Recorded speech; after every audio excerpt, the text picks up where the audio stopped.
जय हिंद।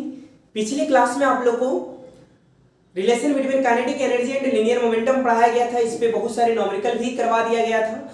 आज के क्लास में हम लोग पढ़ने वाले हैं रीस्टोरिंग फोर्स, और इस रीस्टोरिंग फोर्स को स्प्रिंग फोर्स के भी नाम से जाना जाता है। ठीक है, तो हेडिंग बनाइएगा रीस्टोरिंग फोर्स।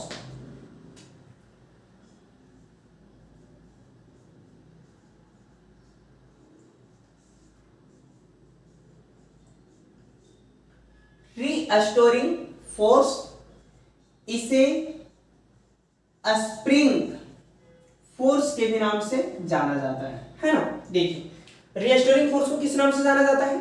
स्प्रिंग फोर्स के नाम से जाना जाता है।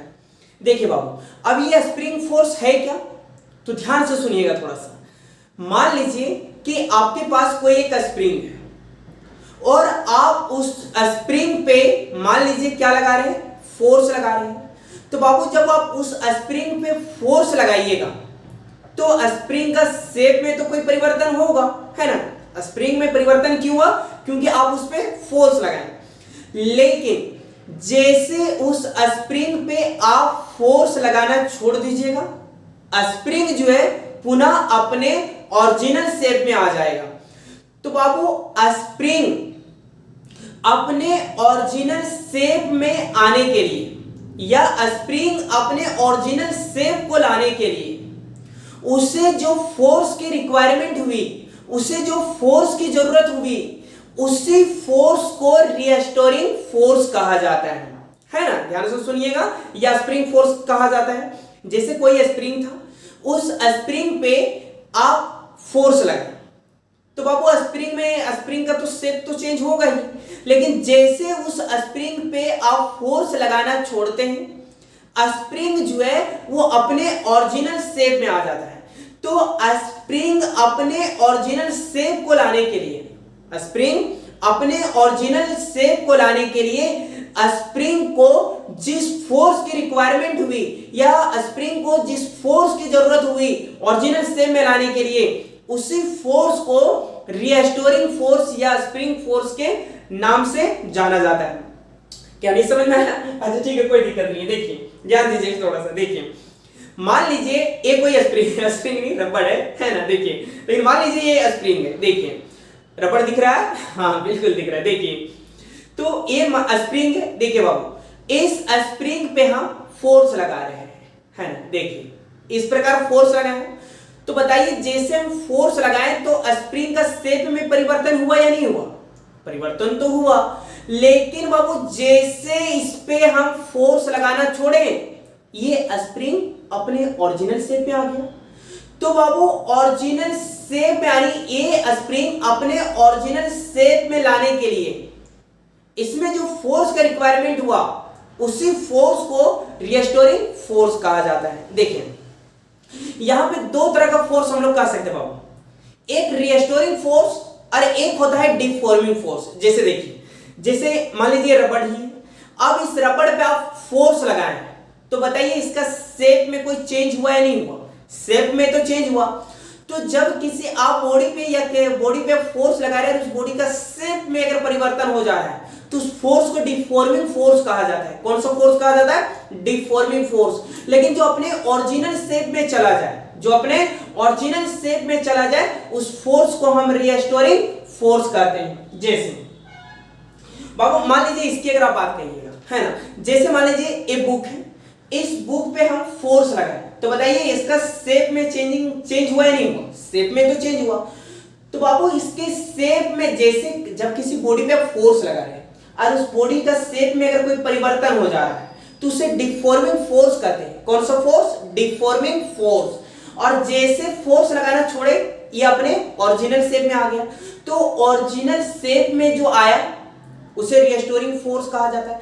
लेकिन जो डिफॉर्म हो जाता है, जो अपने शेप को बदल दे रहा है, अपने शेप को जो चेंज कर रहा है, वो डिफॉर्मिंग फोर्स कहलाता है। जैसे, है ना, जैसे मान लीजिए कि बाबू कोई एक स्प्रिंग है, कोई एक स्प्रिंग है। देखिए, आप इस स्प्रिंग पे फोर्स लगाए, एक्सटर्नल फोर्स लगाए। ध्यान से सुनिएगा, है ना। देखिए आप इस स्प्रिंग पे क्या लगाए बाबू, एक्सटर्नल फोर्स लगाए, तो बताइए इसका रीस्टोरिंग फोर्स किधर होगा बाबू, फोर्स इधर लगा रहे हैं, तो जब फोर्स इधर लगा रहे हैं तो रीस्टोरिंग फोर्स कहां लगेगा बाबू, इसके पीछे लगेगा, या स्प्रिंग फोर्स कहां लगेगा, इसके पीछे लगेगा। क्योंकि आप देखिए जब भी आप कोई चीजें पे फोर्स लगाते हैं तो स्प्रिंग फोर्स चाहता है कि वो अपने शेप में रहे। देखिए आप इस पे फोर्स लगा रहे हैं तो इसका शेप बदल रहा है, लेकिन स्प्रिंग फोर्स क्या चाहता है, नहीं वो अपने शेप में रहे, तो आप इधर से खींचेगा तो स्प्रिंग फोर्स इधर से खींचेगा कि हम अपने ही शेप में रहे।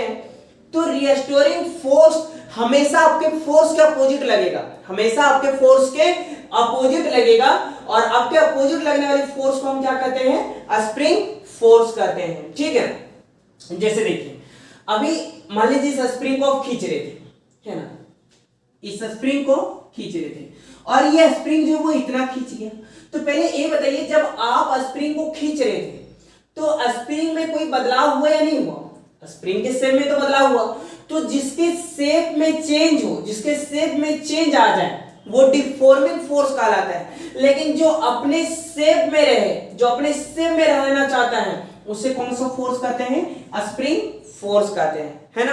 अभी भी समझ में नहीं आया, चलिए कोई बात नहीं, आपको हम समझा के रहेंगे क्या है स्प्रिंग फोर्स। देखिए मान लीजिए, देखिए मेरे पास एक स्मैली बॉल है, ये स्मैली बॉल है, अब इस स्मैली बॉल पे हम पुश कर रहे हैं, क्या कर रहे हैं, पुश कर रहे हैं। देखिए अब स्मैली बॉल क्या हो गया, दब गया बेचारा पूरा, अब दब गया, बताइए तो ये स्मैली बॉल में इसका शेप चेंज हुआ या नहीं हुआ, शेप तो चेंज हो गया, तो जिसके शेप में परिवर्तन हो डिफॉर्मिंग फोर्स, लेकिन देखिए जैसे इस पे हम फोर्स लगाना छोड़े, जैसे फोर्स लगाना छोड़े, देखो स्माइली बॉल अपने शेप में आ गया, तो जो अपने शेप में आ जाए, अपने ओरिजिनल शेप में आ जाए उसे रीस्टोरिंग फोर्स कहते हैं, लेकिन जिसके शेप में परिवर्तन हो जाए वो क्या कहलाता है, डिफॉर्मिंग फोर्स, है ना। चलिए क्या अभी क्लियर है ना, नहीं क्लियर हुआ, अच्छा चलिए कोई बात नहीं, फिर हम आपको समझा रहे हैं। जैसे आप कभी गांव घरों में या कहीं भी आप सुने होंगे कि ज्यादातर लोग कहते हैं कि मारेंगे तो नक्शा बिगाड़ देंगे, हम करेंगे, अगर उस पर मारिएगा, मान लीजिए मारिएगा तो उसका नक्शा बिगड़ गया, यानी वो अपने जैसा पहला था वैसा नहीं रहा, नक्शा बिगाड़ दिया तो नक्शा बिगाड़ देने का मतलब है कौन सा फोर्स, डिफॉर्मिंग फोर्स। लेकिन अगर मान लीजिए वो उसका नक्शा अगर सुधर जाए तो कौन सा फोर्स होगा, रीस्टोरिंग फोर्स होगा। बिल्कुल समझ में आ रहा है। अब देखिए मान लीजिए कि मेरे ऊपर कोई फोर्स लगाया और फोर्स लगाया, मान लीजिए हम ऐसा दब रहे हैं, ऐसा करके दब रहे हैं, तो मेरे शेप में चेंजिंग हुआ है, नहीं हुआ, मेरे शेप में चेंजिंग होगा, अगर मेरे शेप में चेंजिंग हुआ तो हम डिफॉर्मिंग फोर्स, और हम कहे लो हम फिर आ गए बढ़िया से अपने ओरिजिनल शेप में, तो कौन सा फोर्स कहलाएंगे, रीस्टोरिंग फोर्स। बिल्कुल क्लियर है, यानी जो अपने ओरिजिनल शेप में आना चाह रहा था उसे रीस्टोरिंग फोर्स कहते हैं, और जिसके शेप में परिवर्तन हो जा रहा है उसे हम क्या कहते हैं बाबू, डिफॉर्मिंग फोर्स। जैसे आप कोई देखे होंगे कि कभी रबड़ को आप खींचिएगा, तो रबड़ को जब आप खींचिएगा तो बाबू उसके रबड़ में, उसके शेप में परिवर्तन हुआ कि नहीं हुआ, परिवर्तन तो हुआ, तो जब उस पर परिवर्तन हुआ तो वो कौन सा फोर्स कहलाएगा, डिफॉर्मिंग फोर्स कहलाता है। लेकिन जैसे रबड़ को छोड़िएगा अपने जगह पे चले गया तो वो कौन सा फोर्स कहलाएगा, रीस्टोरिंग फोर्स। यानी कोई बॉडी अपने ओरिजिनल शेप में जाने के लिए जो फोर्स की रिक्वायरमेंट होती है रीस्टोरिंग फोर्स कहलाता है, लेकिन जब कोई बॉडी अपने शेप को चेंज कर दे, अपने शेप में परिवर्तन कर दे, उस फोर्स को डिफॉर्मिंग फोर्स कहा जाता है। ठीक है, देखिए मान लीजिए कि यह स्प्रिंग था, ध्यान दीजिएगा,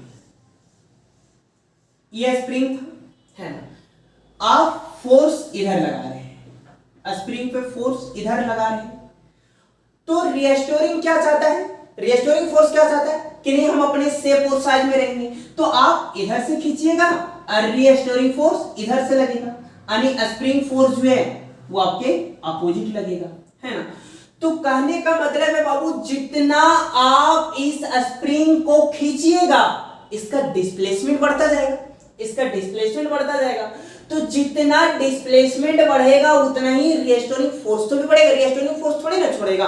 मान लीजिए स्प्रिंग को खींचते जाइएगा तो उसका डिस्प्लेसमेंट यहाँ कुछ है, खींचेगा डिस्प्लेसमेंट कुछ होगा, फिर खींचेगा डिस्प्लेसमेंट कुछ होगा। तो डिस्प्लेसमेंट के बढ़ने के साथ साथ रिस्टोरिंग फोर्स भी क्या होगा, बढ़ेगा। तो बाबू हम कह सकते हैं कि spring force is directly proportional to the displacement, है ना। इलोंगेटेड स्प्रिंग या कॉम्प्रेस्ड, इलोंगेटेड का मतलब स्प्रिंग को क्या कर रहे, खींच रहे। तो जब खींचेगा तो उसका डिस्प्लेसमेंट बढ़ेगा, और जितना डिस्प्लेसमेंट बढ़ेगा यानी जितना खींचेगा उतना ही रिस्टोरिंग फोर्स आपके पीछे लगेगा। तो यहां पे हम कह सकते हैं कि जब आप स्प्रिंग फोर्स को बढ़ाइएगा, रिस्टोरिंग फोर्स को बढ़ाइएगा, तो उस स्प्रिंग का डिस्प्लेसमेंट बढ़ जाएगा, या उस स्प्रिंग को जितना उस स्प्रिंग का डिस्प्लेसमेंट बढ़ाइएगा उतना ही उसका रिस्टोरिंग फोर्स बढ़ जाएगा। ठीक है, देखिए प्रोपोर्शनल हटाइएगा, कोई कांस्टेंट आएगा, क्या एक्स हो जाएगा, है ना। देखिए बाबू एक चीज बताइए, आपके फोर्स इसी डायरेक्शन में है तो डिस्प्लेसमेंट भी इसी डायरेक्शन में होगा, डिस्प्लेसमेंट भी इसी डायरेक्शन में होगा। लेकिन रिस्टोरिंग फोर्स कहां लग रहा है बाबू, डिस्प्लेसमेंट के अपोजिट। जब भी किसी बॉडी पे फोर्स लगा रहे हैं आप, है ना, तो जब भी देखिए जब भी किसी बॉडी पे फोर्स लगाते हैं तो उसका डिस्प्लेसमेंट जिस डायरेक्शन में फोर्स होता है उसी डायरेक्शन में डिस्प्लेसमेंट होता है। तो डिस्प्लेसमेंट के अपोजिट में लगने वाली फोर्स, डिस्प्लेसमेंट के अपोजिट में लगने वाली फोर्स को स्प्रिंग फोर्स के नाम से जाना जाता है। अब आपसे पूछ देगा कि बताइए स्प्रिंग फोर्स और डिस्प्लेसमेंट के बीच कितने डिग्री का एंगल बन रहा है, 0 या 180? 0 तो नहीं ना होगा बाबू। देखिए इस स्प्रिंग का डिस्प्लेसमेंट किधर हो रहा है, इधर हो रहा है, लेकिन स्प्रिंग फोर्स किधर लग रहा है, इधर लग रहा है। तो थीटा का वैल्यू कितने डिग्री होगा, 180 डिग्री होगा। और 180 डिग्री का cos 180 डिग्री का वैल्यू कितना होता है, -1 होता है। तो बाबू स्प्रिंग फोर्स बराबर क्या -kx कर सकते हैं। kx हमने क्यों कहा, क्योंकि बाबू यहां पे हमने देखा कि रिस्टोरिंग फोर्स जो है वो डिस्प्लेसमेंट के अपोजिट लग रहा है। रिस्टोरिंग फोर्स या स्प्रिंग फोर्स जो है वो डिस्प्लेसमेंट के अपोजिट लग रहा है, इसलिए हमने यहां पे क्या लगाया बाबू, माइनस, है ना।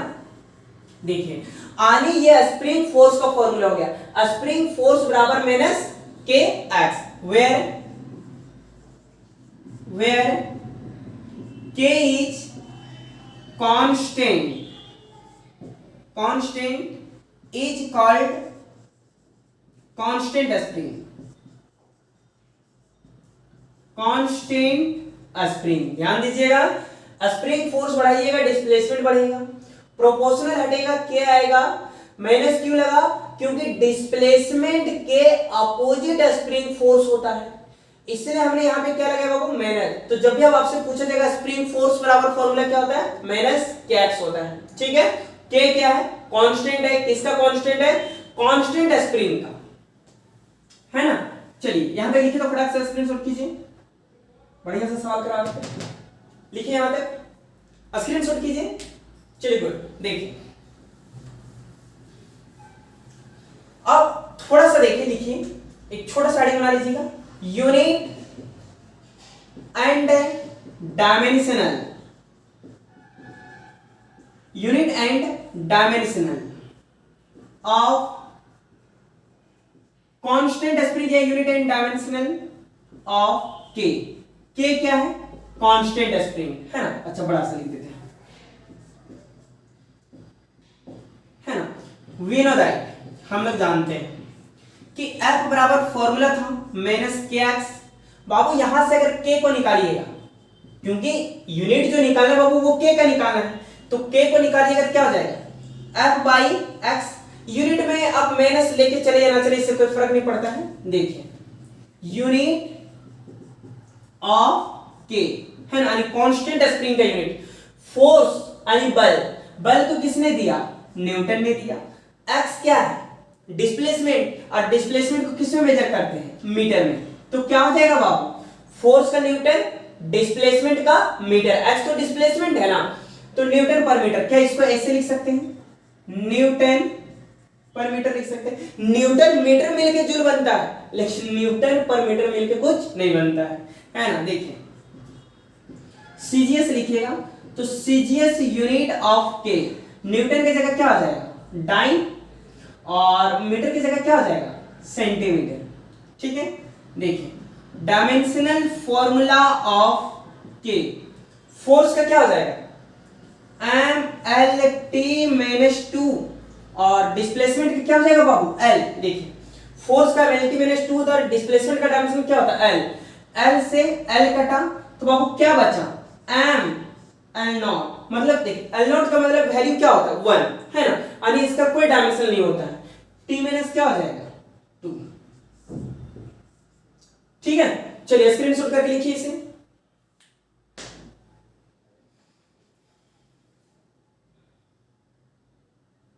चलिए क्या हो गया, है ना। तो देखिए एक लास्ट टॉपिक और हम लोग को बचा है कि जब स्प्रिंग को हम लोग एलोंगेटेड या कंप्रेस्ड करेंगे, जब स्प्रिंग को आप खींचिएगा या स्प्रिंग को दबाइएगा तो उस स्प्रिंग के अंदर कितने पोटेंशियल एनर्जी स्टोर्ड होंगे, है ना, ये हम लोग को पढ़ना बाकी है। तो ये नेक्स्ट क्लास में बताएंगे। तब तक के लिए जय हिंद।